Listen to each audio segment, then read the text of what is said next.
The battle for mental well-being in the workplace intensifies. Employees overwhelmed by stress and burnout face a growing divide between health and productivity. However, leaders are beginning to realize that happy employees are not only more engaged, but also drive higher profits, lower turnover rates, and foster long-term stability. Studies reveal that companies with thriving mental health programs see a 21% increase in profitability and a 41% reduction in absenteeism. Will balance be restored, or will chaos prevail? Hello and welcome back to the Unemployable Life podcast, where we discuss on-the-job issues and offer unsolicited advice your anxiety stopped you from asking for all these years. I am your clinically depressed host, Charlie, and I am joined today by my co-host. Hi, I'm Colin, and while we're here complaining about mental health, Wayne Borg is out there complaining about how it really inconveniences him when his employees die. That's right. And this week, we discuss mental health at work. The good, the bad, the how-tos, the why-nots. But first, tiny little bit of housekeeping. If you haven't yet, please like and subscribe to The Unemployable Life on all the socials. While you're there, leave a 5-star review. So that way we can continue to love your faces until we've grown into grotesque, decaying half shells of what we once were, sucked dry by the capitalistic chaos we're forced to inhabit, but never asked for. I got real quick. You snuck in before the show. Welcome. And we love you. If you didn't know, we record the podcast live on Twitch every Thursday at 7 p.m. EST. The first 15 minutes of the stream are reserved for you, the audience, to chat with us and discuss life and things. Turning in to the live show also gives you stumbling over words here, the chance to vote on future topics. We set aside a few minutes after the episode to discuss the topics at hand, and you get to vote on which ones we cover right here in real time, and everyone else has to listen to the decisions you made, honestly. All you have to do is be here for it. All right. We're getting there. Mental health. What does it mean for work? Well, 1 in 5 people over 30 have a diagnosed mental illness. $210 billion in productivity is lost each year in the United States due to depression, and globally, the cost of anxiety and depression on work amounts to the loss of roughly $1 trillion and over 12 billion missed working days annually. But Colin, tell us more about this Wayne Borg story. Yeah, so he's an executive out in Saudi Arabia, where, capitalism is basically God. As sacrilegious as that is to say about the Saudis. But he runs a company called Neom, and basically he held a crisis meeting after the deaths of 3 workers at a construction site. In it, he expressed his frustration about the meeting disrupting his Sunday evening, making racist comments about the workers, calling them fucking morons, and stating, white people are at the top. Workers died in several incidents due to accidents with a falling pipe, a collapsed wall, and explosives mishandling. Neom is already under scrutiny for poor management behavior at the top. So I just remembered what Neom is. Mm-hmm. It's that 200-mile long wall city or something like that, isn't it? Yeah, they're trying to make utopia, and clearly this is how you do it. It's actually a really classic take on the ancient way of building a Great Wall project, where in China, if you died while working on the Great Wall, they'd put you in the wall. So you could the wall. Look, you gotta crack a few eggs to make an omelet. That's all I'm saying. Sun Tzu said similar. 1 to save 1,000. There is a bit of a dichotomy there. Yeah. But no. I wonder. Construction. Shit flows downhill. That guy was a jerk. That's what caused it all. In the United States, 17% of construction workers actually qualify as heavy drinkers. Oh, geez. That wasn't the stat. That was the first stat that popped up when I control F this word. But this is the actual stat I was looking for. 20% of worker deaths in 2017 alone were construction workers. 1 in 5 people who died at work in 2017 were construction workers. Don't be wrong. It's you bring up Neom and those guys dying on this. I worked at a long time ago. I worked at a handful of rebar shops, but this one in particular, we had safety meetings every day. Yeah. And I remember one week we had, it was a bit of a traumatic week in the industry, honestly, because we had something like 5 forklift deaths. None of them happened at our shop. None of them even happened under the corporation's umbrella. Yeah. The most there were two that really stuck out. One was an impaling. And from what I recall, he was able to call his wife and kids. Oh, Jesus. From what I recall. The other one was far more gruesome. We're just getting right into it. Oh, yeah. You know, just fucking here we go. The other one was more gruesome. The guy wasn't wearing his seatbelt, and he didn't chock the trailer. Now, I don't know if you've ever driven a forklift from a loading dock onto a trailer, but that trailer will skitter up the loading dock. Oh. It won't stay put. You have to chock the wheels. Yeah. And at a lot of places, especially the places that genuinely prioritize safety, that is actually a willful violation. If somebody sees you doing that, you're fired on the spot. Yeah. Yeah. So this guy clearly did not work at one of these places, and the trailer had skittered out enough to where the forklift fell in between the loading dock and the trailer, and he came out of the seat and was essentially decapitated on the loading dock and the mast. Jesus. Or the roll cage. Jesus. And this all happened within 1 week. Damn. And so the entire following next week, like we were hammering forklift safety down hard and overhead crane safety hard. Yeah. And, you know, we were really going over safety audits, man. Like the place was traumatized. I mean, honestly, like we were fucked for a little while. Like there was a little bit, and we didn't know any of these people. None of it happened in Illinois where I was living at the time. But like, and working at the time. It's real. It's a risk, and it highlights it. And it's so easy to look around and be like, that could be my friend, or that could be me. That was it, because it was like losing one of us, you know, because literally, like you just said, like, we didn't know them, but we very well could have. I mean, we're working in a very similar environment. Had we been living in Wichita or wherever it may have happened, we may very well, that might have been me for all I know. Yeah. Oh, God. Yeah, I mean, dude. And unfortunately, too, this place, while I was there, experienced quite a bit of trauma from worker injuries. There was a worker death, suspected suicide. I didn't actually hear an official thing on that, but and then there was just like, man, dude, now that I think about it, like that was kind of a traumatic place to work. That one Reaper, at least for like the 3 years specifically that I was at this spot. It happens. So I think this actually is an interesting segue, because this allows us to kind of classify the different types of mental health that we can talk about. And like, there's one specifically that I'm going to harp on, which is like people creating a bad mental health atmosphere. That's unexcusable. Our culture accepts it. That's really dumb. Like, if your boss yells at you, your boss is not a good person. But I think we can qualify him as like work-related trauma issues where it's not needed. Employers and directorship and leadership being assholes when they don't need to be. Or even in the case of employees, you know, the ones that just create that negative environment. I think we've all had one or two of those where you're like, oh my God, that's Cindy. Ever since Cindy started, it's been hell here and the gossip's gone up. There's that kind of mental health. Well, she does spell her name with 2 E's and not a Y. So you got to watch for... And you gotta watch that. Athletes with 2 E's, Andes with 2 E's. No. Mandy's with 2 E's. You gotta watch for that. The trick is the second E is silent, unlike them. They take all the noise from the second E, and that's what we hear. That's As my microphone flashes and says it's producing noise. Sorry. But yeah, no, so we have that kind of trauma. We have like legitimate cases of trauma, like emergency events like you're describing, crazy lightning strike chances. They were there a moment and then gone the next.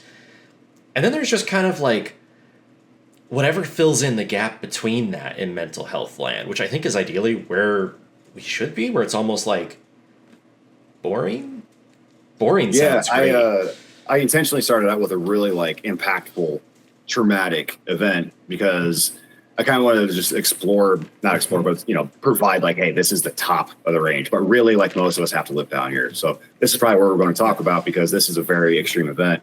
Yeah. But handling trauma at work, I mean, it doesn't have to be something as extreme as someone dying or 5 people dying. Yeah. Like it can be as minuscule even as, you know, just your boss kind of being a dick.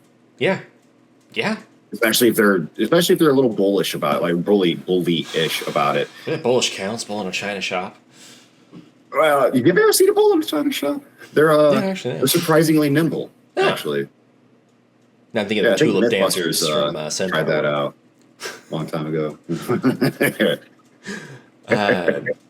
Yeah, no, I think the one that I'll hyperfixate on tonight in my lovely little neurodivergent self way is, again, I just harping on the fact that a lot of businesses try to create kind of a good work culture that encourages mental health, but it feels like most workplaces are succeeding at being that parent, the one that was like, hey, Charles, if you're ever in trouble, you can tell me. I'm not going to be mad. All right, buddy? And then you tell them, and they're like, what the fuck did you do? That's the mental health that we have issues with in the workplace.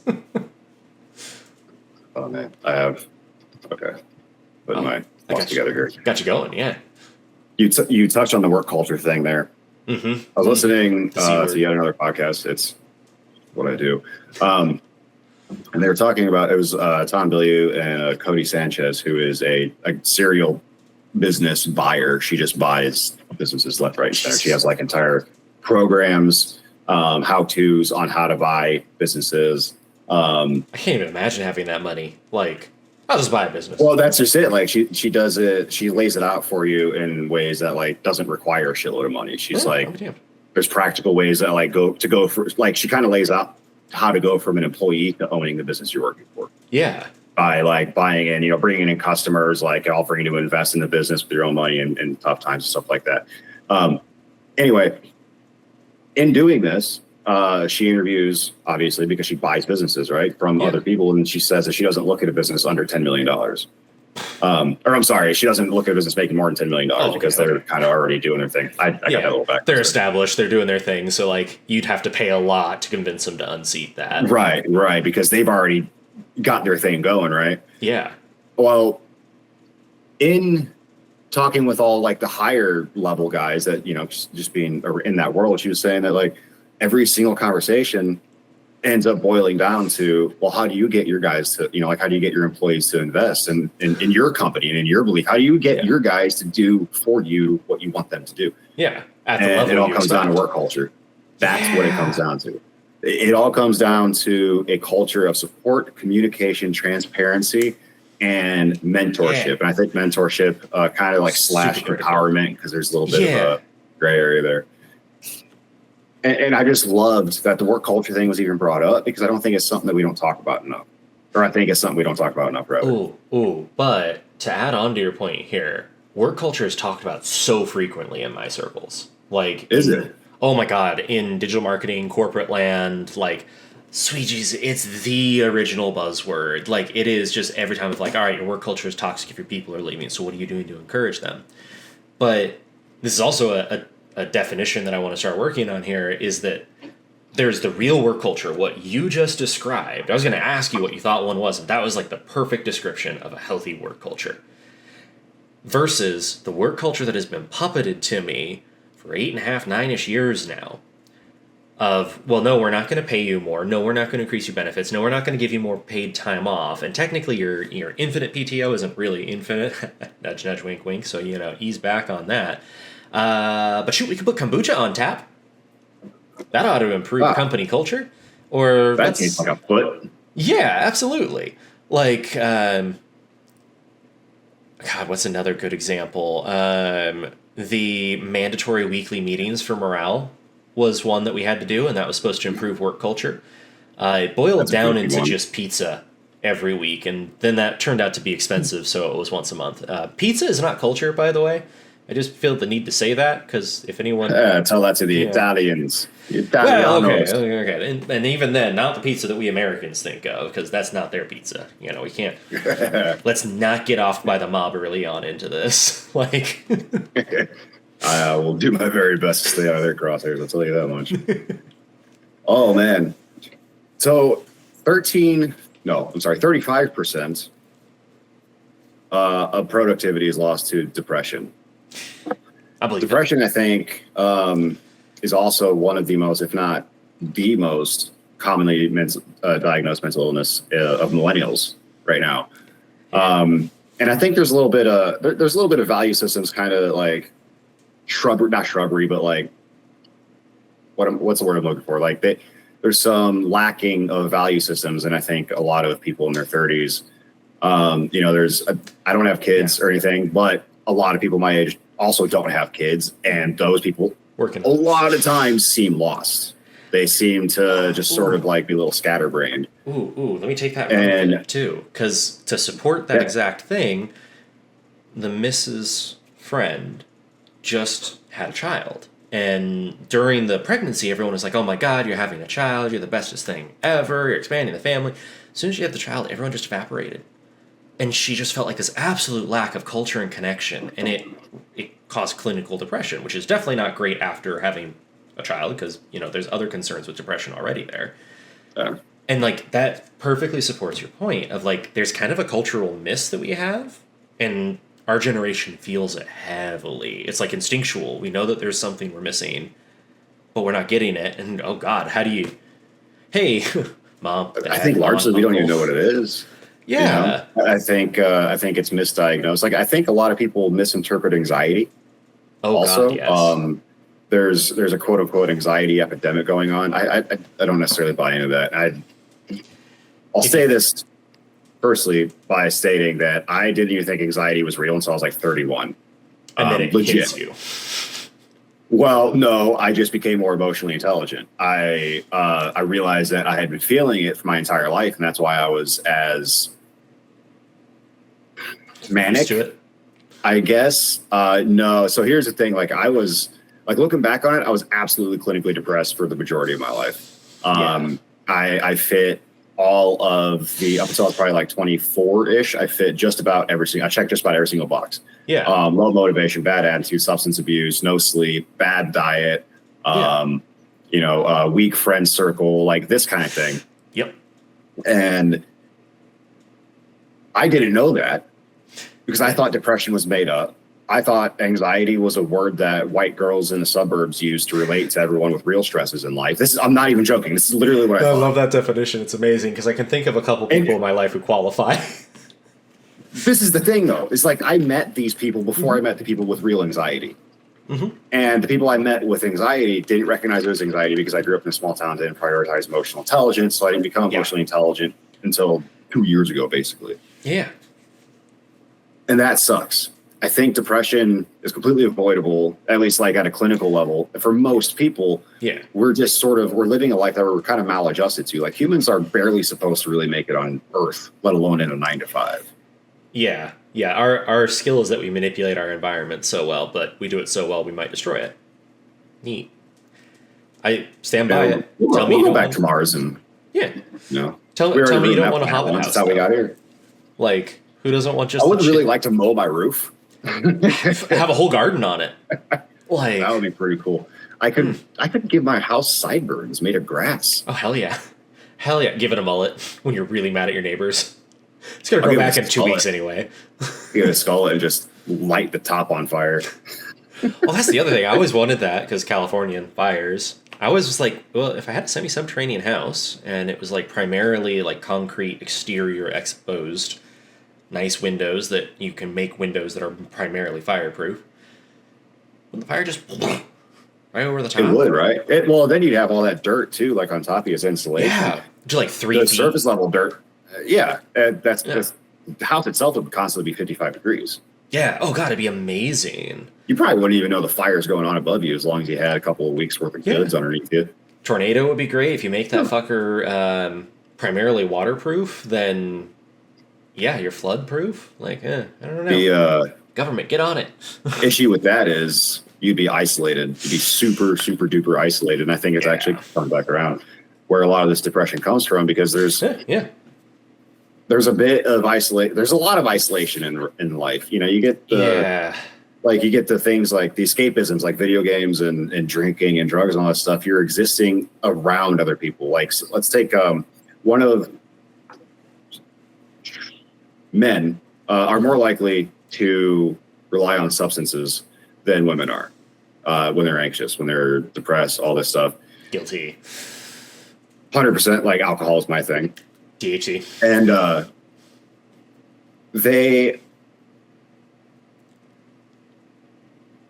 tend to become addicts in this. And when you become an addict, you don't emotionally grow beyond that point at which you became an addict. You might be 45, but if you became an addict at 28, you're emotionally 28, at least in some regard, because there's a level of immaturity and a level of inconsideration that comes with being an addict, because being an addict by definition means you're going to do whatever it takes to get whatever you need. Selfish, yeah. Like ramped up selfish.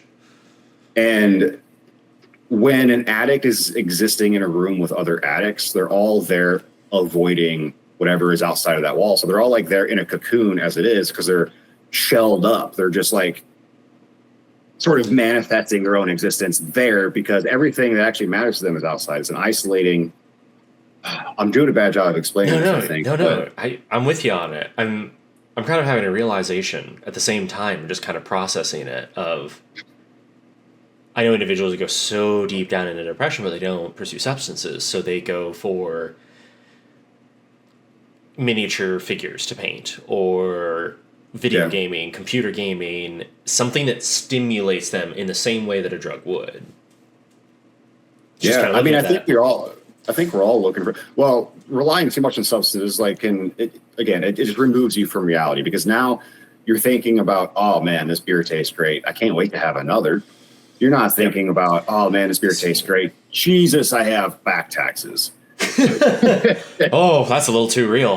Yeah. And people bring their work stresses home, because they probably have shitty bosses. They probably have really bad conditions that they existed in the 9 to 5. Oh, absolutely.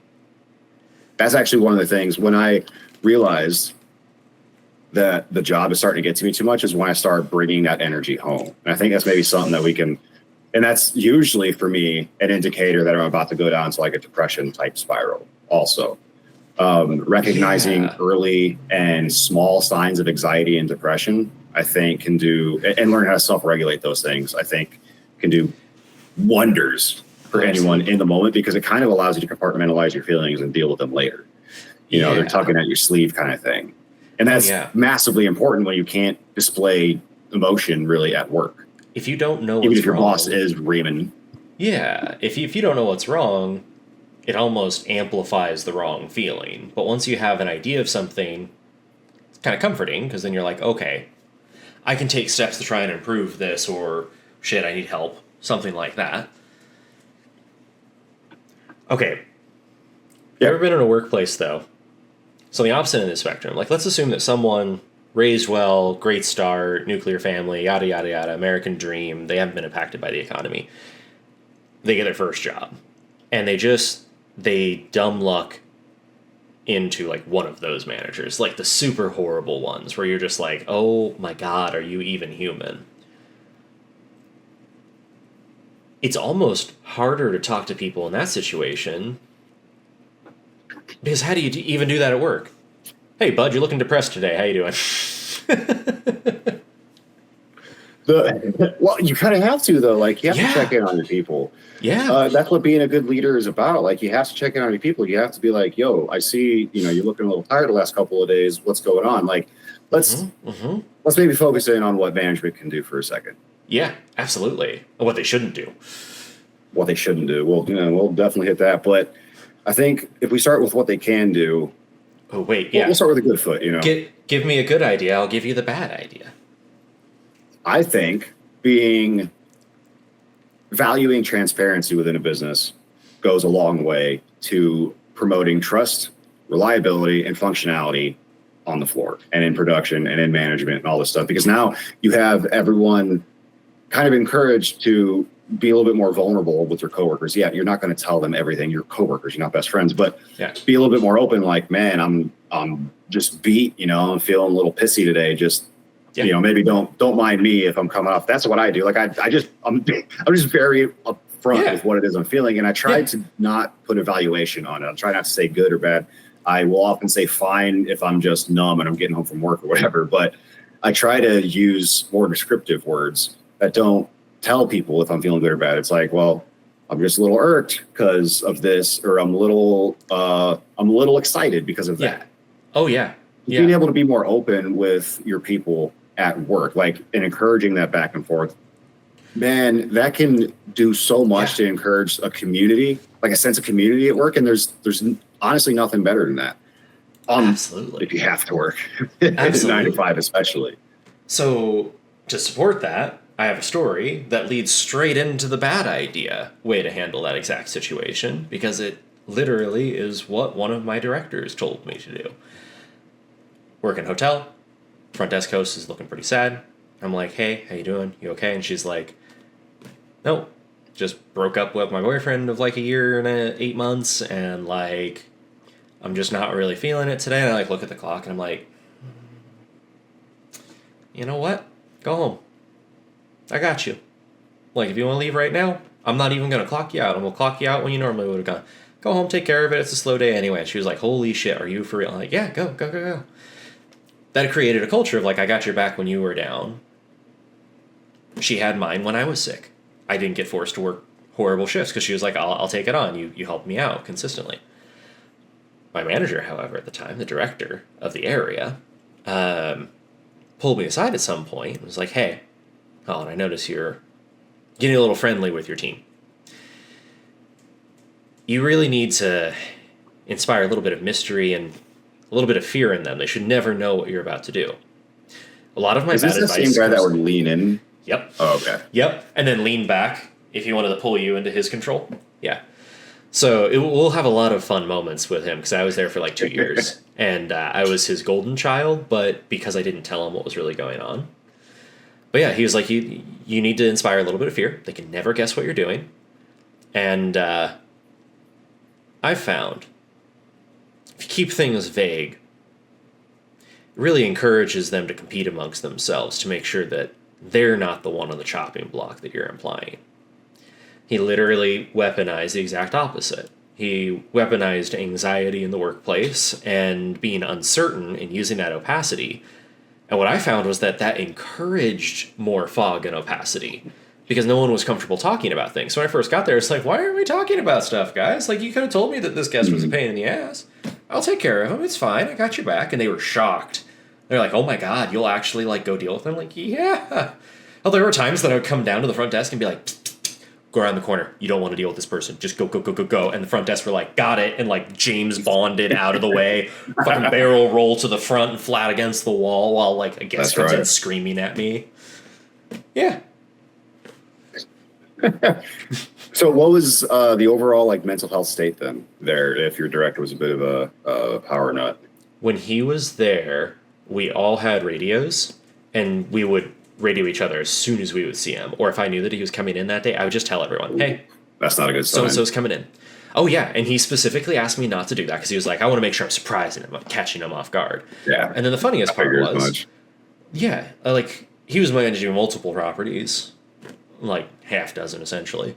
And he would always comment. He's like, I've made people jump. I can see it. And every time I come here, hotel's looking really good. And it's because they go, hey, he's on his way.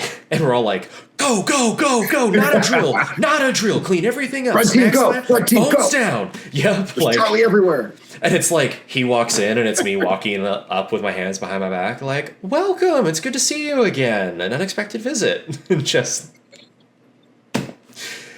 It's just insane. And so you guys probably lived with a ton of anxiety because so like legitimate anxiety though, not misplaced anxiety, where anxiety in this instance is referring to a uncertainty of the future. Or like you didn't know this guy was going to come in on a Tuesday or Friday or next month.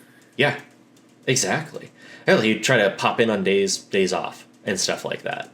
And it created this sense of just it could happen at any time. And he was so anal and nasty about things. I had goblin rules. You had your phone out? I don't care unless the guest sees it. So just be smart. Like... So, in order to run interference for this guy, essentially you would shove all your team in the closet and then be his point of contact. No. So we all had... Metaphorically speaking, obviously. That was bad guests. Bad guests were like, hey, take cover. Oh, okay. Yeah, because like no one deserves to get yelled at. I had someone who literally was supposed to check out at noon, checked out at 6 p.m. with me constantly being like, ma'am, you got to go or pay for another night. Like, it's been 6 hours. I'm calling the police. And she like hurled stuff at me down the hall. And I was like, That was the take cover. That was funny. That front desk host literally jumped over the side of the front desk. She was not taking chances. But then we had to actually bond. Like, in a weird, fucked up way, it encouraged the real company culture. Not his, like, I'm going to pay for the catering at a restaurant, or once a month you can go out to a wine bar on us. We got those coupons for free, so, like, we could do that whenever we wanted. The real culture came from us being like, we all have an agreement. Like, we don't like being under this dude's thumb when he's pissed off at us. Let's all work together and make sure it's good.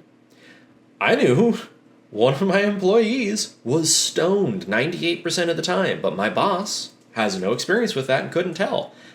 I could tell super easy. Didn't give a shit. I mean, you're working in a hotel, like, you know? Yeah. Why not? Oh, yeah. There were times where he would, like, hide his stuff, and like, I remember the one time the director, like, popped up on the roof and, like, caught him. And I was like, let me go on the roof first, and get up there and was like, oh, hey, fancy seeing you here. So-and-so just arrived. And he, like, flicks the bud. We get up there. Director's like, why does it smell like this? And I was like, maintenance guy's up here cleaning this because the people in the room smoked. It got into the vents, man. And he straight up played it. We got away with it. He was suspicious. But we were able to literally pop a thing and pop a vent that conveniently smelled like weed. And that goes to show that you don't have to be the smartest crayon in the box to be a director of a hotel, I guess. No, oh my God, no. I think the guy was intelligent, but he's just not socially good. So that guy then, the pothead, the kettlehead, that was a regular thing for him. Like, obviously that's substance abuse, it's chronic use. That's pretty clear. If you're doing it 98% of the time at work, that's abuse. Do you think there's like an underlying anxiety, depression kind of reason for it? Or was he just like kind of a chill guy who just was cruising through life like that? No, he definitely had something going on. He, like, drove 2.5 hours ish to work each day. So Shit. He would, like, find a place to stay in town to do his, like, 5 days as best as possible. Like, he was going through stuff. It didn't sound like his family was super great to him, and he's an amazing guy. Like, he was kind of one of those old-fashioned guys that, like, I had to catch him getting in a fight with somebody else and basically, like, put him in his place, and after that, we were fucking thick as thieves. Depression, dude, I've worked with people who were just like straight up snorting Oxycontin off of the machinery they were operating. Like, I watched them do it. It was just right there, just plain as day. It's like, fucking Christ, man, I got to get out. And you know what, man? That is an unfortunate. It's unfortunate because these people were hard workers and they were working at a place that I was also unfortunately working at, but it was very temporary for me. Yeah. And I knew that these people, it was their everyday life. It was a low tier, low end, low paying, garbage factory job. And everyone in there had vices. Everyone in there had addictions. Everyone in there was emotionally stunted. Yeah. Yes, they're coping, man. And you could feel the tension, man. Like the actual anxiety in there. They had no idea what tomorrow was going to bring because they needed to get paid today. Yeah, and absolutely. It's in a roundabout way brings me to my next point. If you are a manager and you're experiencing low morale, a lot of anxiety, a lot of missed days, look, if your people are missing a lot of days, they don't respect you. They don't respect you, or you've abused them so much that their mental health is basically as bad as a cold. Yeah, no, literally, like if you like anxiety can manifest in ways, stomach aches, headaches, sleeplessness, sleeping too much. You wake up too early. Migraines, dude. I have never had more migraines than I had when I moved here, 1,400 miles away from my hometown, and I've only recently started to realize that it might actually be anxiety induced. Yeah. And I can usually feel them coming the night before, which I guess is fine. But it's if you paid your people a little more, they would have the security and the stability to take care of themselves between paychecks. Look, it's not about what your paycheck can buy. It's about how many paychecks do you need to get through the month. Yeah. And if your answer have, is 5, but there's only 4 weeks in a month, yeah, your guys can't afford. Here's another thing. I've kind of been meaning to bring this up here and there, but I used to work with a guy, Frankie. Why not Frankie? there's a million I used to work Frankies. with a guy. There's so many Frankies. I like that's the only person I ever worked with. Yeah. He Well, I'm Frank, but he was weird.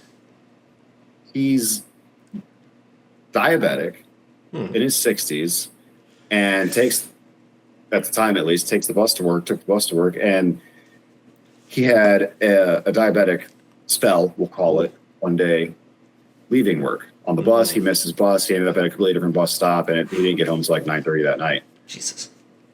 Yeah, and essentially it's because he had to miss a day of work the week before. That's how tight his budget is. If he misses a day of work, he can't afford a week's worth of groceries, and he's diabetic. This is food insecurity. The anxiety this guy lives with is palpable.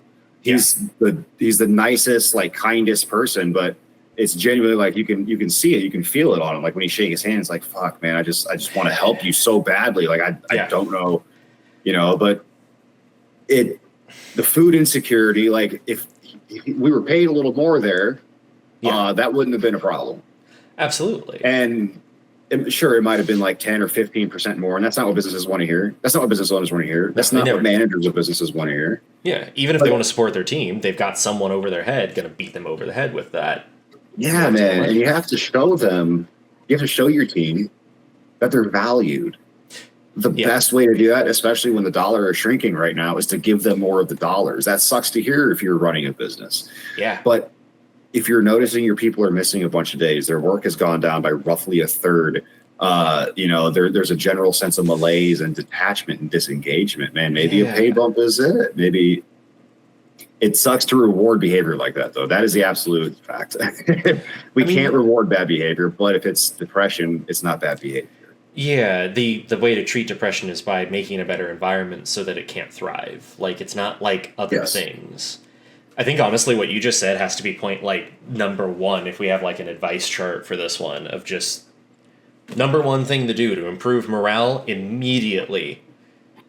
It's like 9 out of 10 CEOs hate this. Just pay them more. That's it. It shows they're valued. You feel like you can take care of your stuff more. It's like a positive feedback loop. I can buy more food. I can save up for that thing I wanted to get. Oh my God, I can do this. Oh my God, I'm valued. My employer likes me. I didn't even have to fight for that raise. Like, damn, I feel good. I'm going to stay with this company longer. And you can't just do it once every 5-6 years. Yeah, man. And taking it back to Hungry Frankie over there, he not only was he feeling anxiety, he had to have been feeling all the anxiety in the world because, again, miss a day, can't afford to eat next week.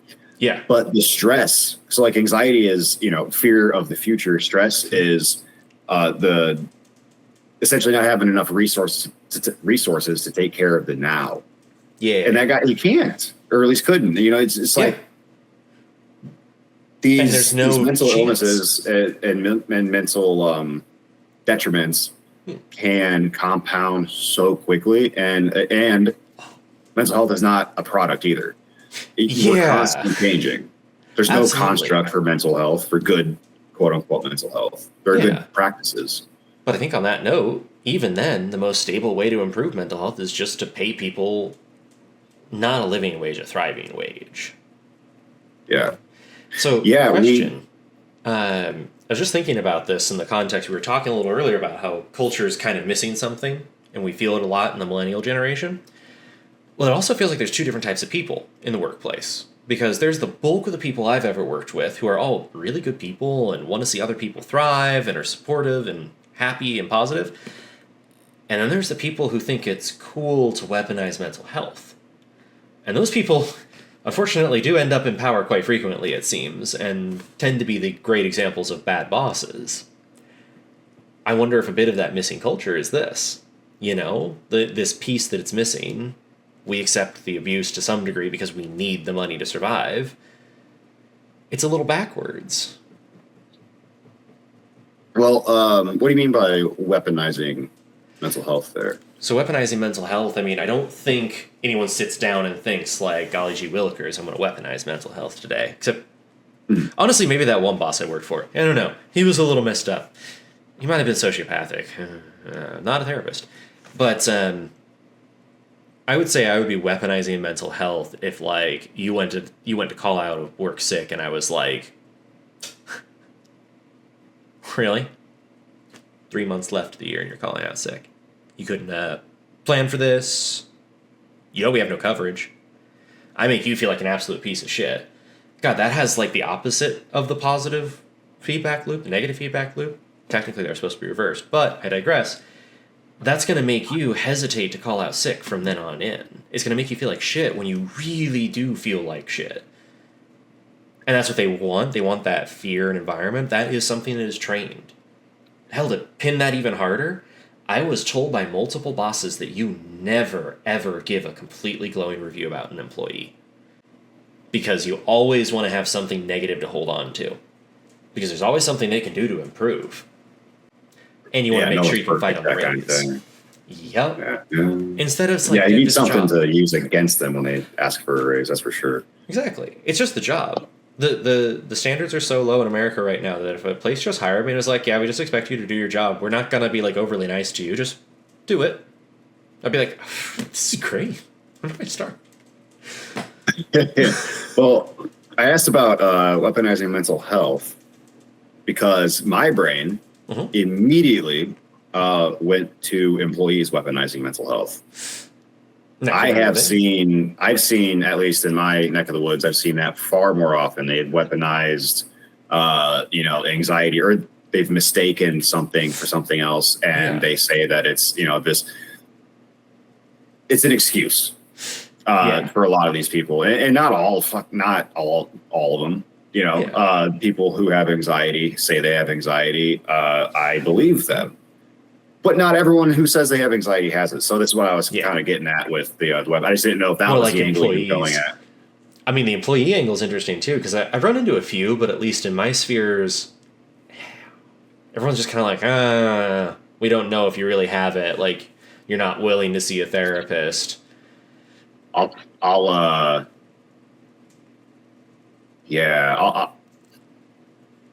circling back to that rebar shop for a moment. We had a safety coordinator who was an Army veteran and an EMT in somewhere in the south suburbs of Chicago, which was a relative distance away.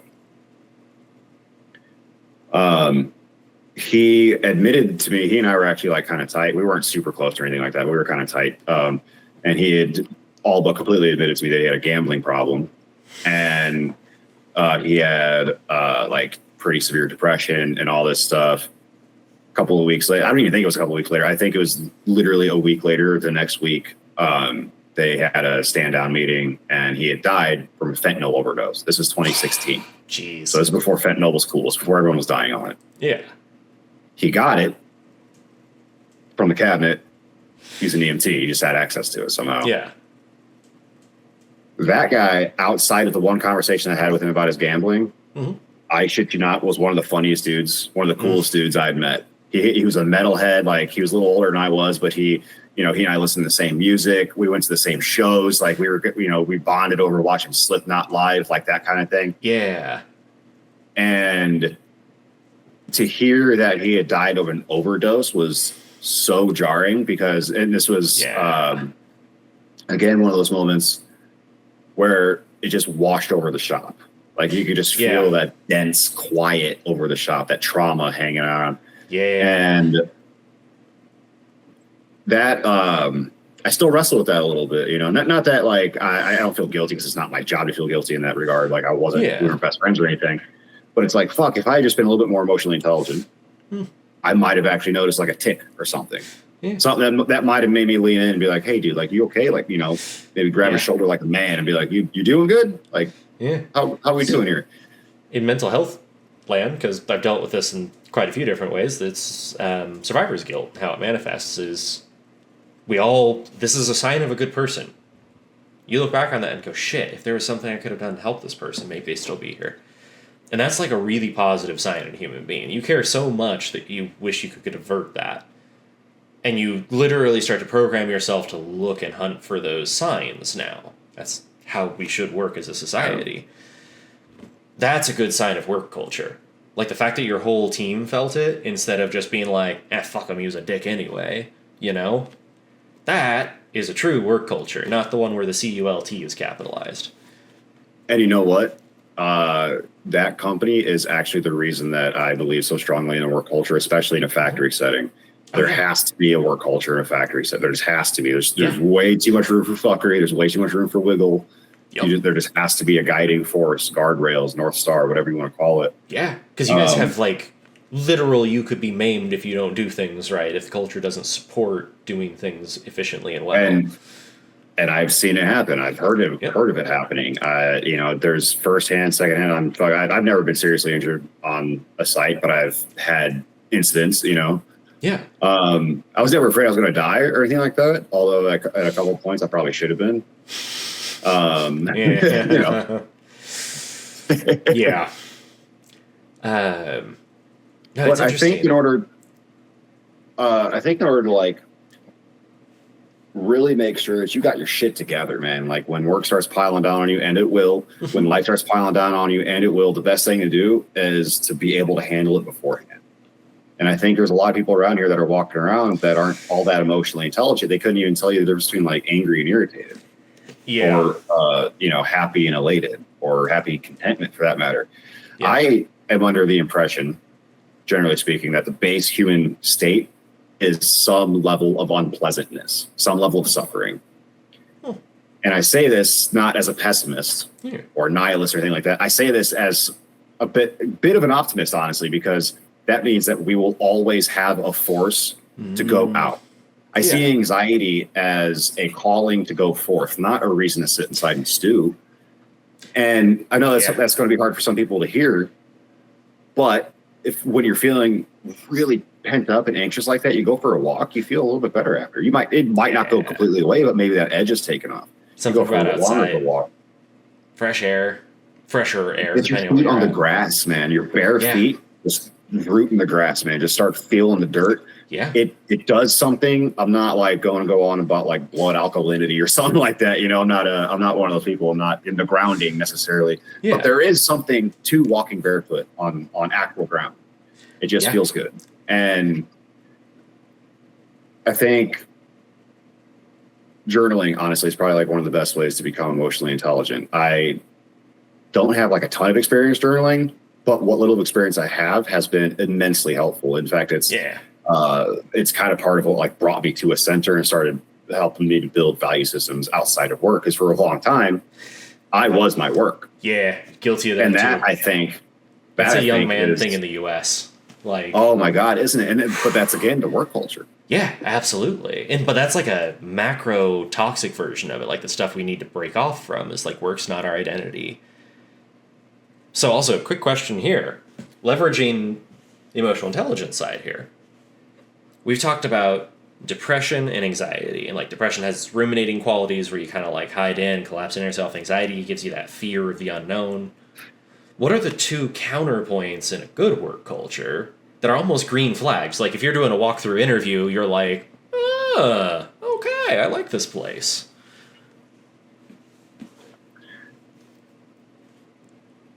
In a factory setting, I'll speak to the production side of things. In my opinion, walking in and seeing a clean break room.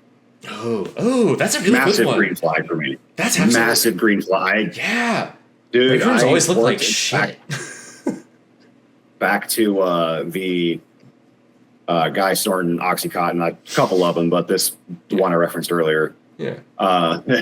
That place, the break rooms were literally just yellow plastic chains squaring off an empty space with some vending machines in the middle of the factory. No walls, no nothing.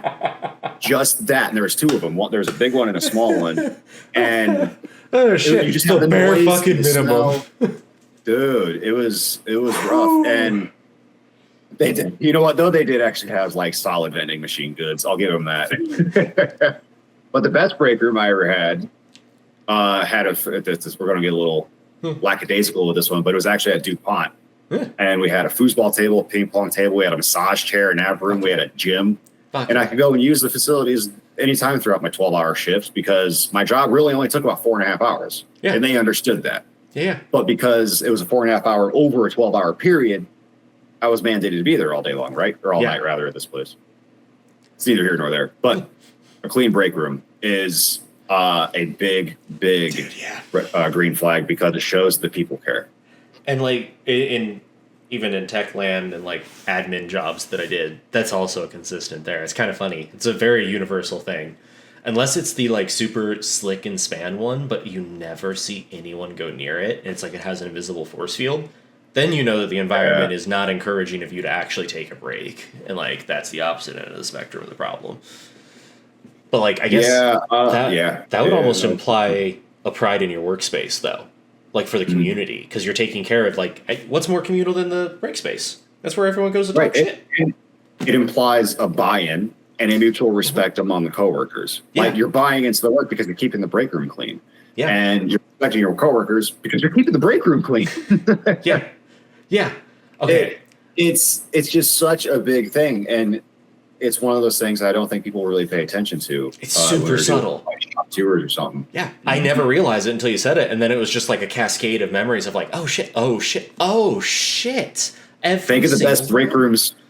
Think of the best break rooms you've ever had. They're at the best places you ever worked. Yeah, and generally speaking. And actually, one example where it started off as a shitty break room and turned into an amazing break room because we had a shitty manager and then a really good one come in. One that knew that, like, he literally got us a bunch of food on our first day to introduce himself, and he was like, look, I know this doesn't change anything, but I'm going to try and get things taken care of. And he then delivered. And as a result, when he was like, hey man, I'm sorry, the night auditor called out. If you want to do a half shift, I'll come in at 4 a.m. And I was like, nah, go home. I'll cover it. I'll do double. I want the overtime anyway. Like, 110%. That break room was fucking awesome when he was there because he enforced the culture that kept it awesome, which was the green flag. I will work much harder for a boss I respect or leader I respect. He took us from the chefs at the restaurant were supposed to cook for us every night. Didn't have to be fancy. They would cook boiled hot dogs and they'd leave them in there for a week straight. And then replace them, once a week. I can't say the day because I don't want to give away too much. And this guy came in. Literally, I'm eating like a freaking 2-3 day old hot dog. Like, yeah.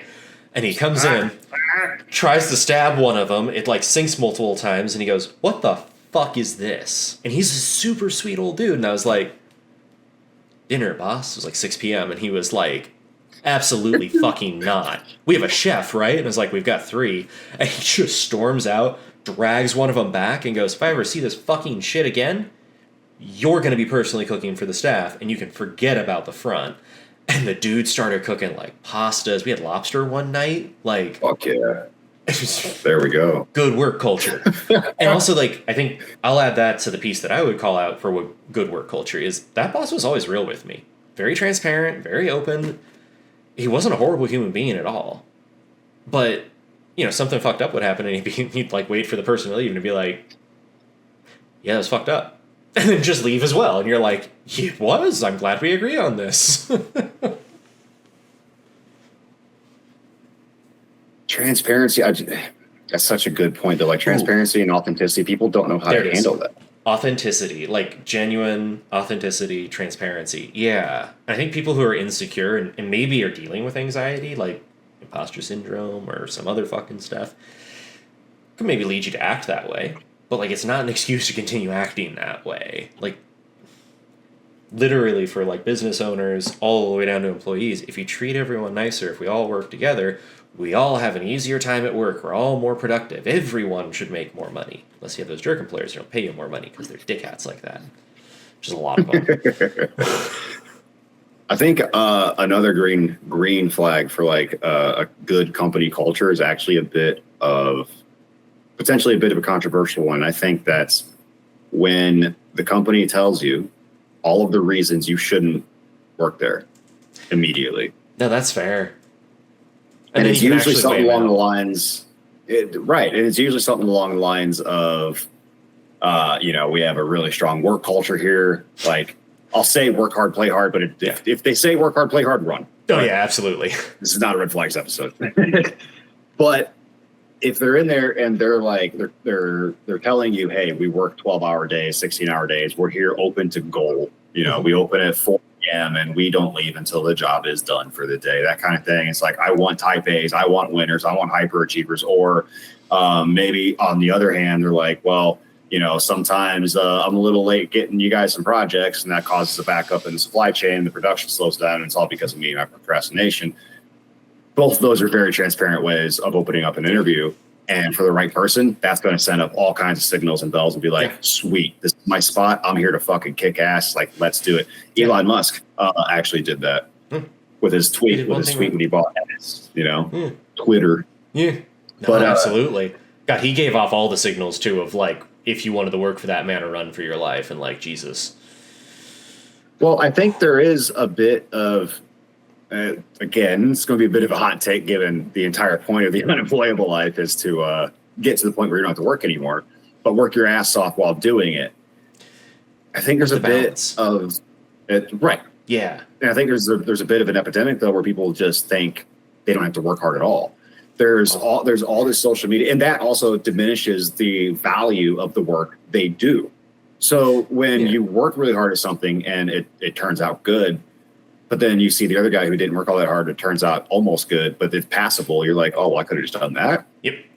Yep. Huh. And that's almost an example of like a sub piece of toxic work culture, because I can count on one hand the amount of people that I've had join a company where I was working, and they join and were god-awful slackers. Like, honestly, the more old they were, that tended to increase the likelihood, but that was almost that weird ageism thing where it's like, yeah, sure, Susie hunts and pecks and types 3 words a minute, but she's been with the company for 45 years, so we can't really do shit about it. The lawyer said so. But, like, younger folk, I have seen more of doing the kind of, like, the bare minimum. And in the worlds I run in, like, we notice it quick. We move on it quick and go, hey, what's going on? We're here to support you. We can back you up. You need to learn more, but you need to show up on time. You need to finish your shift. You need to do this. And at least in some of these places, we actually paid accordingly for that kind of behavior. Like, it wasn't like we were given minimum wage.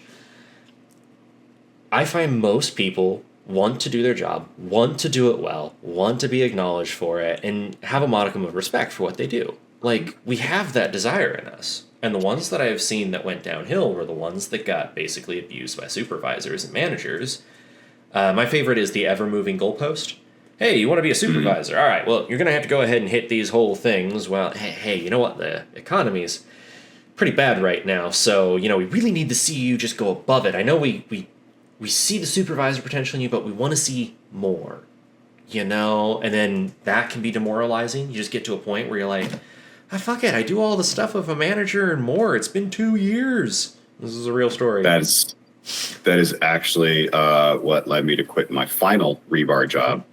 I was a foreman for all intents and purposes, but I was making the money of a lead man, right? Yeah. And I was for the better part of a year under the training to be a foreman. They didn't train me to do fuck all. I was just doing the things that needed done. Absolutely. Because I brought a ton of experience in from big shops into this really small shop, and then basically overnight I turned it into a profit-making machine. Yep. Neither here nor there. I did actually, you know what, that is here and that is there because I did that through working my dick into the dirt. And this is kind of my point. Like, I worked so fucking hard at that job because, first of all, it was hard work. There is difference between working hard and hard work. Yeah. A lot of people can work hard, editing. A lot of people can work hard studying. A lot of people can work hard doing admin, data pushing. A lot of people can work hard coding. I don't necessarily classify those as hard work, right? Yeah. Like hard work is physically taxing. It's mentally draining. It might not be cognitively draining necessarily, but you're still going to be that's what mentally exhausted at the end of the day. Right, because when you're working hard like that, it's a lot easier to enter into a flow state. And when you're in a flow state, nothing like the world just kind of melts away. You just go. I think a lot of people, and it's also like meditation. What is meditation if not a flow state, or at least some kind of thing of it? And meditation is pronounced by monks and psychologists, psychiatrists, yogis, and fitness gurus alike. Like, meditate a little more. It doesn't take a lot, right? Yeah. To lower your activation levels, like because people wake up so fucking revved up these days because they don't like their jobs, and Yeah. they probably have every right to, honestly, to not like their jobs. Yeah. But how you react to that is what matters.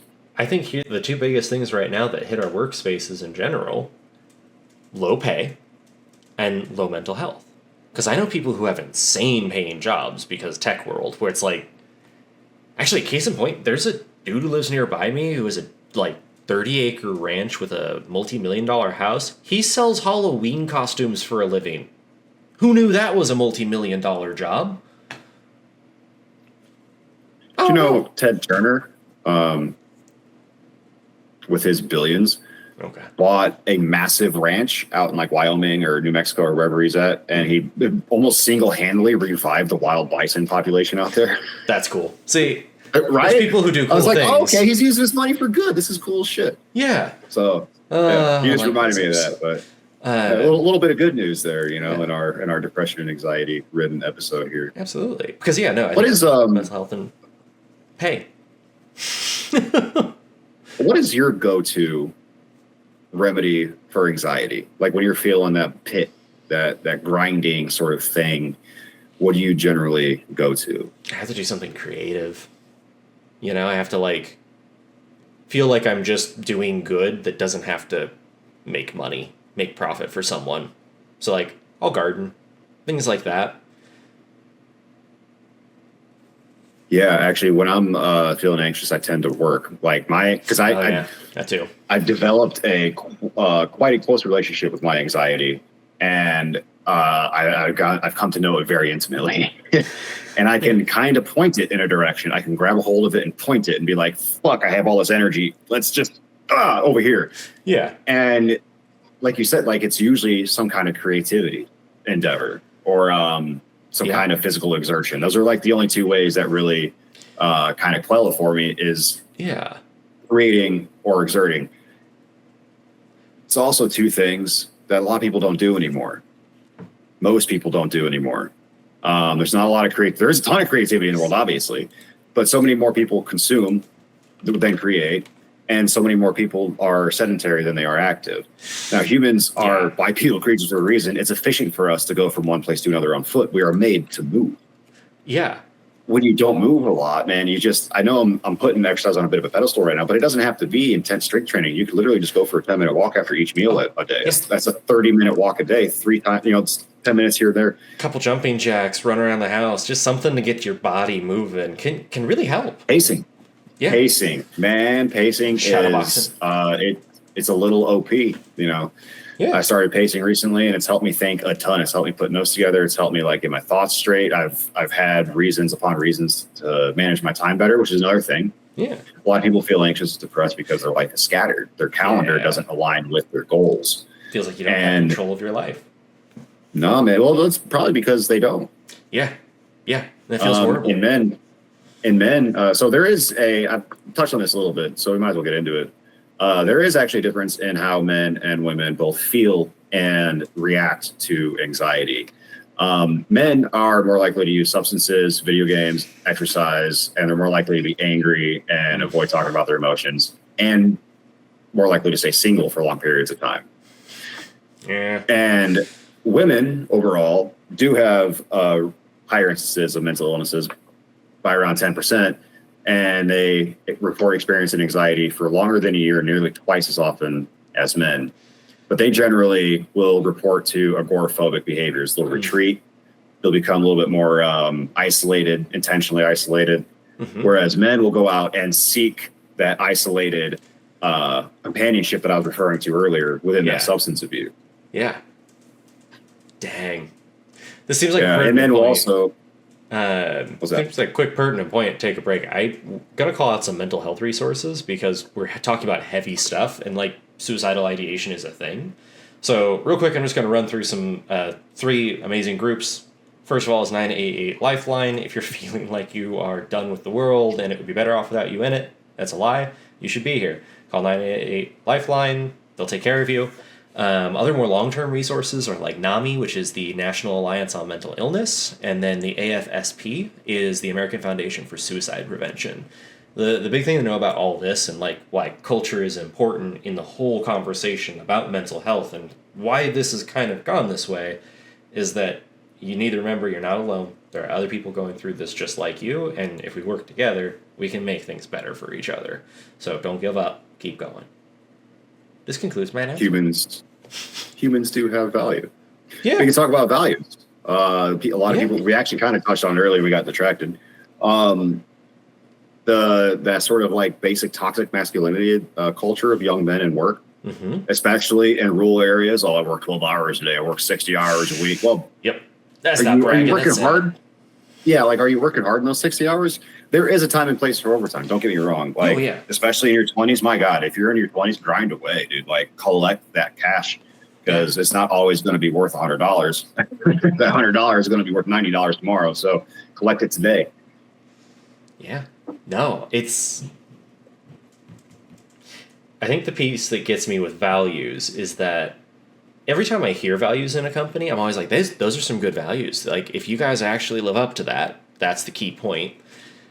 This is going to be great. But once I start seeing managerial groups breaking those values, like honesty, integrity, and it's like, you laid so-and-so off with no notice. You gave them no protections or rights. You basically treated them like they were scum.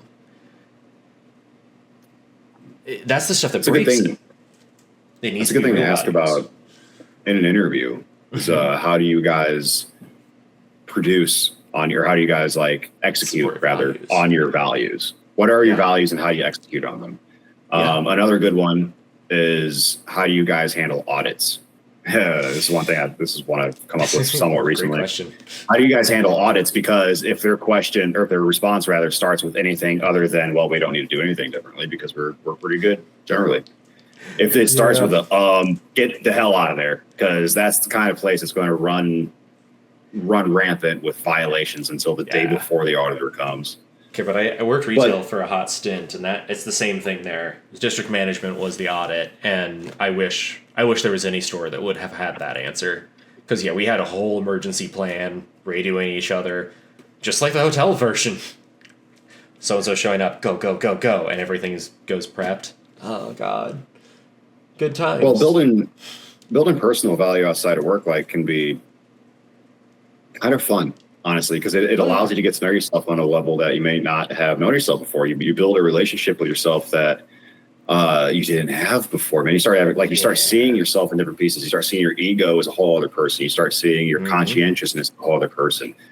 It's a long road to get there, and I'm not a guru on that by any means. I'm not knowledgeable enough to be a guide on how to do it, but I will say that how I achieved a low level of enlightenment, if you will, is I just started exploring philosophical theories. I started exploring what other thinkers had thought already, and I realized that a lot of the things I had come up with on my own, other people like Nietzsche and Socrates and Seneca had already come up with also. Oh yeah.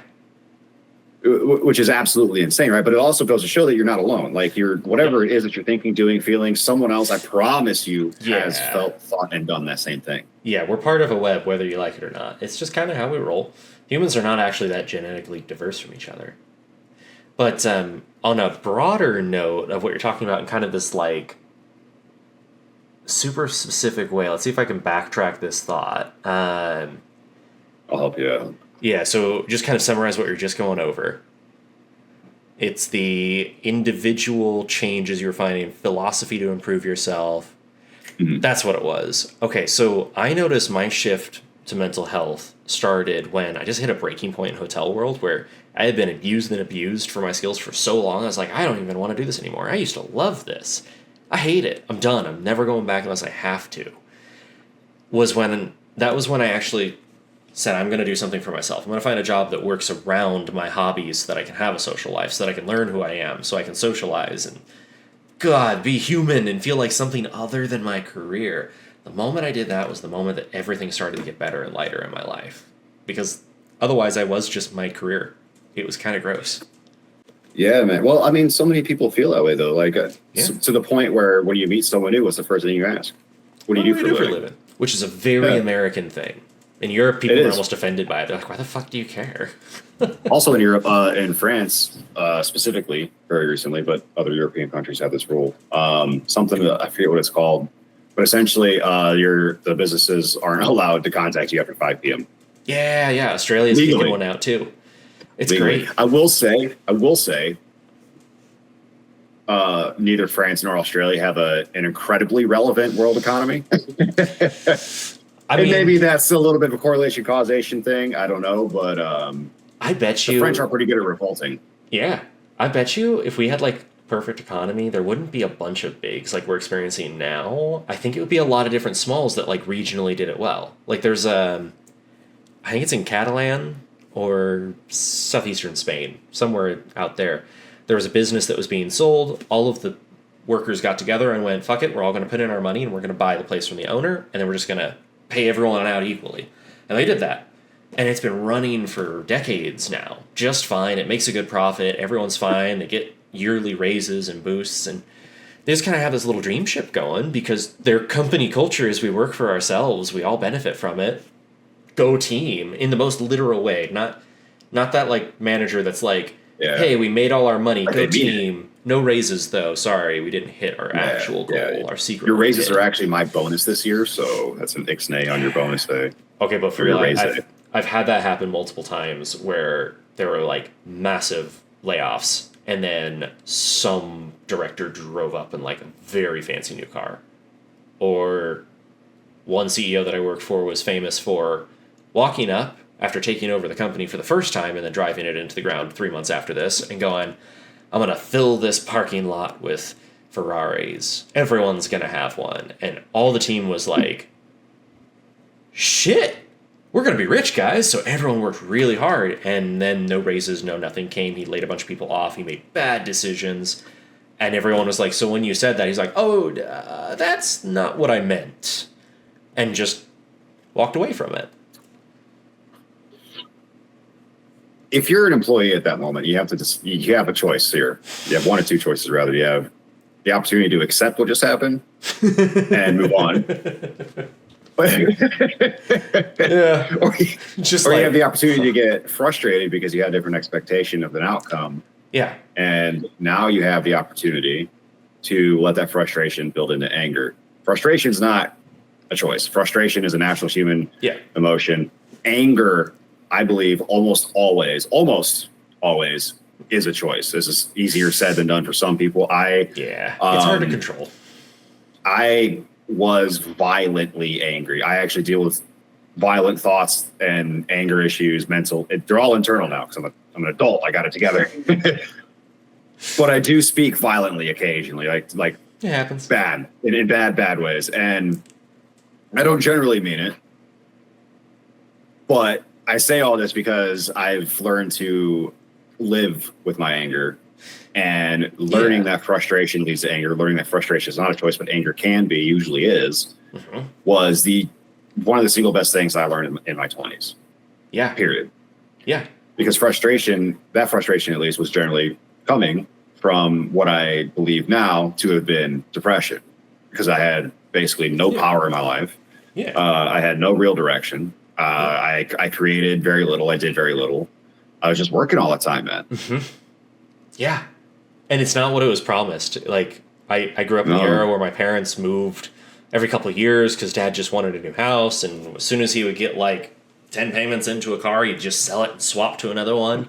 And they did not have great jobs. Like, love them. They were pet sitters. They weren't making hundreds of thousands of dollars, but it paid enough to make up for the shitty side of it. Literally scooping poop at times.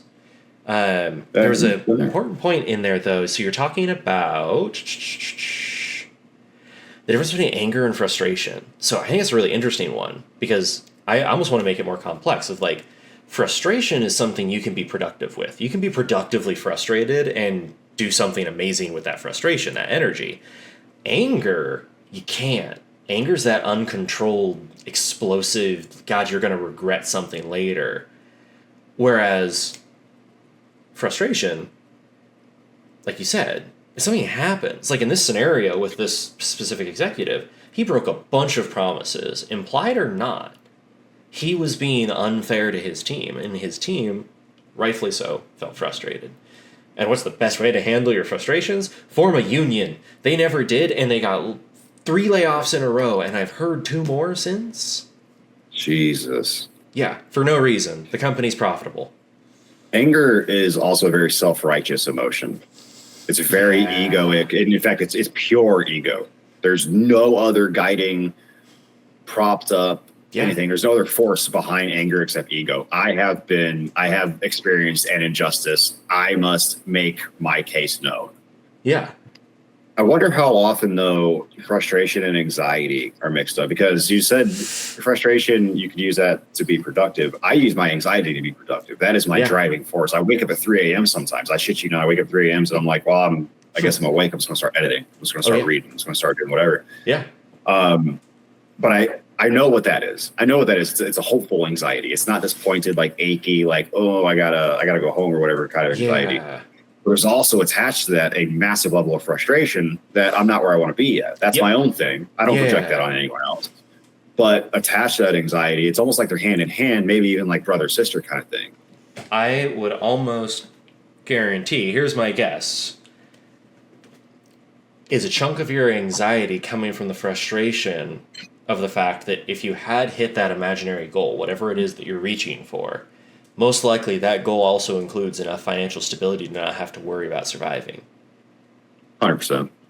Yeah, they're connected. They're integral there. And this is another one that brings us back to the fucking number one point. Like I feel like we need a flashing one in gold here, like the Indiana Jones idol, and it's just me running from a bunch of fucking boulders.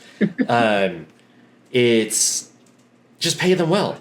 Pay your team well. It's so rare. You have to do the bare minimum. Provide benefits and pay them well. That's it. The end. You're doing better than most people. What the hell, America? It really is not hard. It's not complex. It doesn't have to be anyway. Like, look, being a human is hard.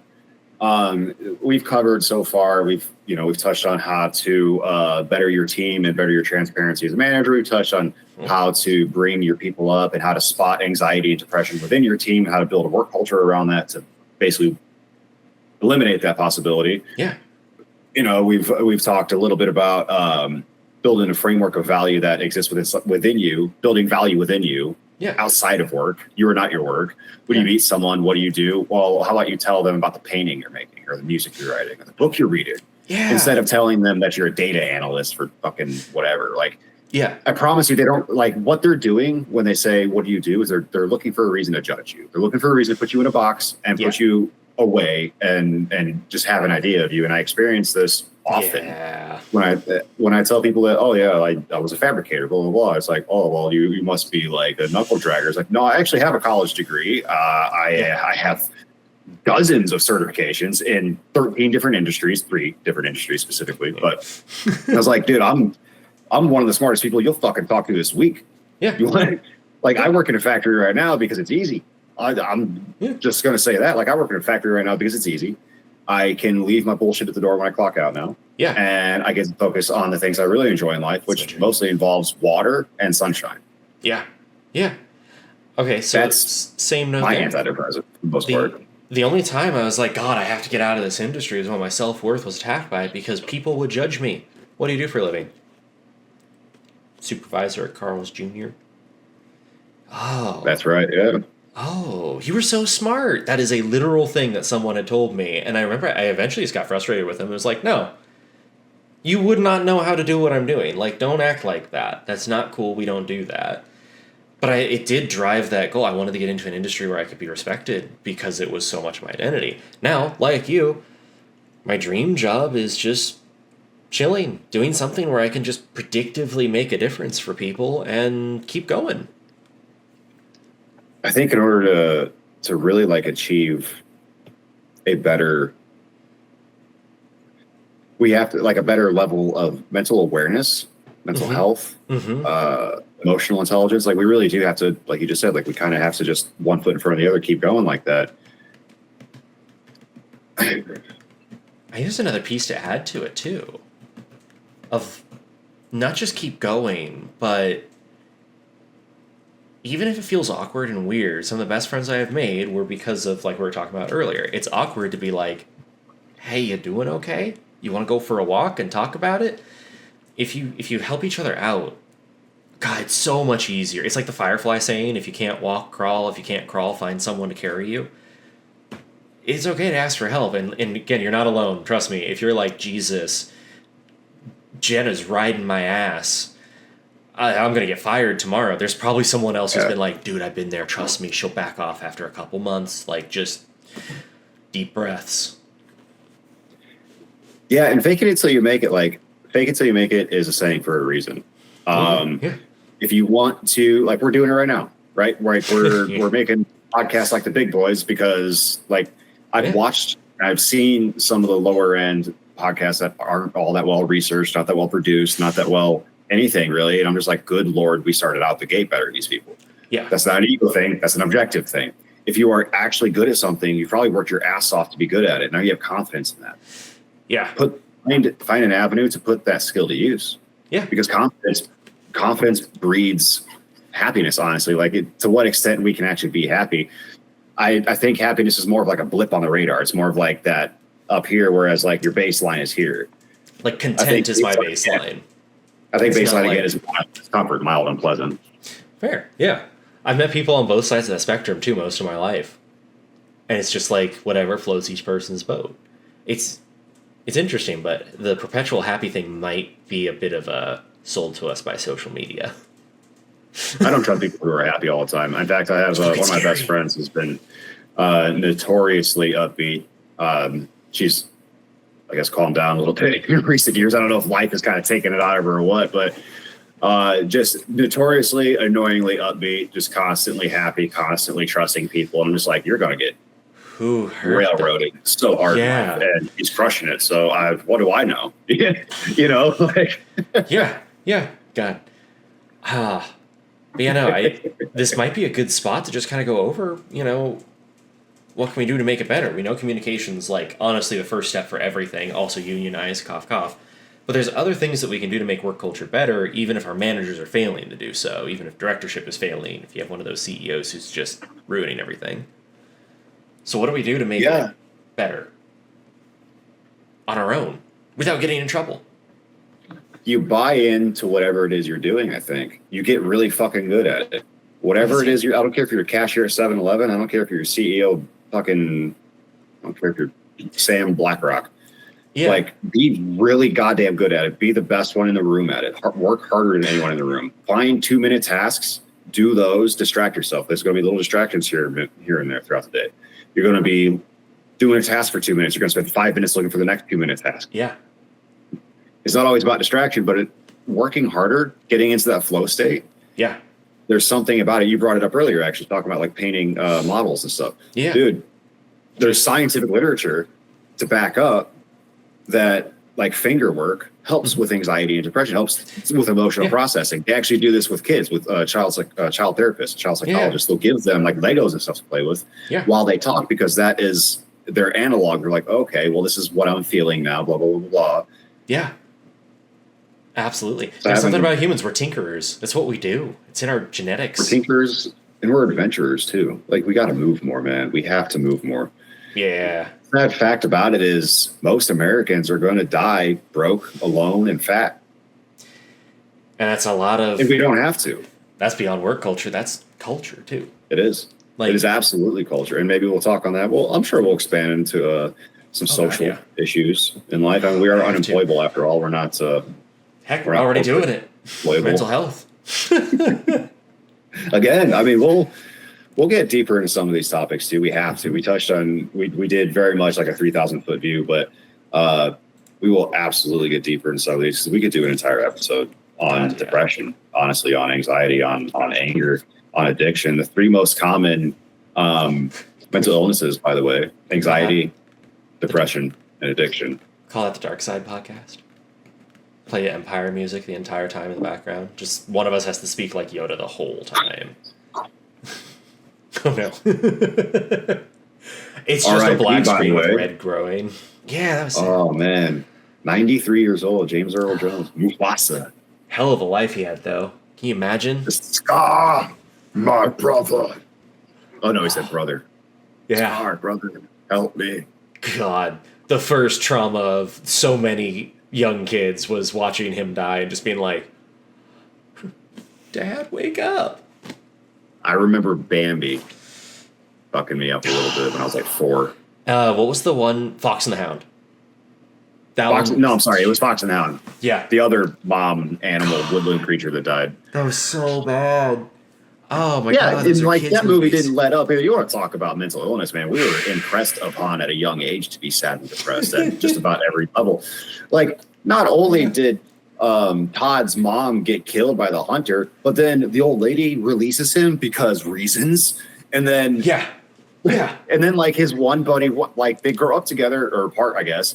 And now he wants to kill him. And then the old dog that trained him, they're just doing his damn job. Old Dan, I think his name was a fucking great dog, man. But he had a broken leg. This Todd was a dick and ran him down the damn. I'm so mad at Todd for that. No, that whole thing is just trauma. Uniquely Southern and country trauma.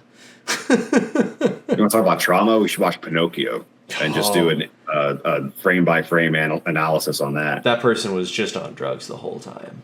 Dear God. But yeah, It's we still got like 4 minutes before we fully wrap up. We are dissolving quickly into madness here. But there's no justice in the movie, man. Like, these kids are just taken to, Pleasure Island, and they're turned into goats, and they're made to work in the salt mine, and then you get the fat guy, the carnival guy, whatever, I forget his name, and he's just there running child slaves. Apparently, and Pinocchio gets out because crickets, I guess. Apparently they toned it down. Apparently the original story is even darker. Of course, isn't it a Germanic tale? Like those, or Brothers Grimm, like those things are always fucked. Those are always dark. But yeah, no. So we've got basically having a good work culture is like, in a true good work culture, not we're getting you pizza and you're not getting raises and good job for making us lots of money work cultures, but like really good cultures where the employees support each other. That's like the bulwark for mental health in general. I mean, no matter what, you have a community to back you up. You understand you can work together if a manager's being unfair. I mean, again, this is just the first step to unionizing, and I'm just going to keep bringing that up. Like, unionize. Collective action is what makes us stronger. Like, we say this in LARP. If you want to be a hero, die like one. Otherwise, form ranks. Like, it's an easy concept. What would you say the top 3 things a manager / company could do? Be honest. Like, if you have values, live up to those values and don't break them. And if you do break them, there have to be consequences, even if you're top level management or ownership. Like, you are just the same as your team. Make it feel that way. Case in point, a friend of mine was in the military. When they went to eat in the mess hall, all of the recruits in lower ranks went first, and the captains, sergeants, etc., ate last. Because that way, if anything ran out, they were the ones to feel it, and they would rectify it for their team. Their team did not deserve that. Second one, I think, would honestly have to be, again, like an actual encourage a real company culture, and it starts with you. I know managers are not allowed to unionize because they're technically a tool of the company by legal definition, but honestly, fuck that. Like, we're humans. The rules are made up and the points don't matter. You should support your team and let them form that cohesive culture that allows them to take care of themselves. I ran a hotel. It was so hard to manage a hotel. It was way easier to lead a hotel. Managing the hotel was, I set up everything. Here's your schedule, da-da-da-da-da. Leading a hotel was, all right, I trust all of y'all. Here's what I would like to see on the schedule. Here's where I have you in your shifts. If you want to change it, just go ahead and swap it and tell me and I'll print a new one. But I trust you guys to handle it. And holy shit, we were a well-oiled machine. And third, oh God, it's not kombucha. It's not kombucha. No. I've got a quick little list here. I know we're running out of time, but do it. For the workers, acceptance versus expectation. Learn the difference. Accept if you want happiness. Expect if you want suffering, essentially. Expect your boss to treat you with respect if you want to hate him. Accept that he won't if you want to accept him if you want to like get along and just be good at work, emotionally speaking. 2, work harder. We do live in an era that does not value hard work, and that sucks. Yeah. Because work hard, like hard work is required, man. Being a human, you know what? Work hard. I'm just going to tie that in the third point here. It is hard to be a human, to be a good functioning human with good regulated emotions. You have to work harder. We are a process, not a product. We will be self-regulating until the fucking moment we die. Yep. And we will never be a fully constructed thing. We are not a construct. We are more ephemeral than that. We are more ethereal than that. We're more dynamic than that. Mental health is not a state. It is a dynamic, ever-changing, just one foot in front of the other, man. You have to realize that. Accept that you're a process, not a product. Do not expect yourself to ever be finished working on this. Yeah. And the third point, ultimately, I think, is the biggest one, and that's just build value outside of work. If we can build value outside of work and we find work that fits our values, we're set, man. And now that gives me the third point for a manager. Accept that your employees have a life outside of work and help enable them to have it. And they will be loyal to you and come back to work and do a damn good job. There we go. Yeah. And I think that's it. I think we can go ahead and wrap this up. So, where's my outro? Sincerely, thank you to everyone who watched/listened. Next week, we talk layoffs in 2024. There's been a lot of them, most of them in tech, from what I understand. We'll get more into that next week, though. Stick around for a few minutes to vote on future topics and follow, subscribe to the things. Stay safe out there, people.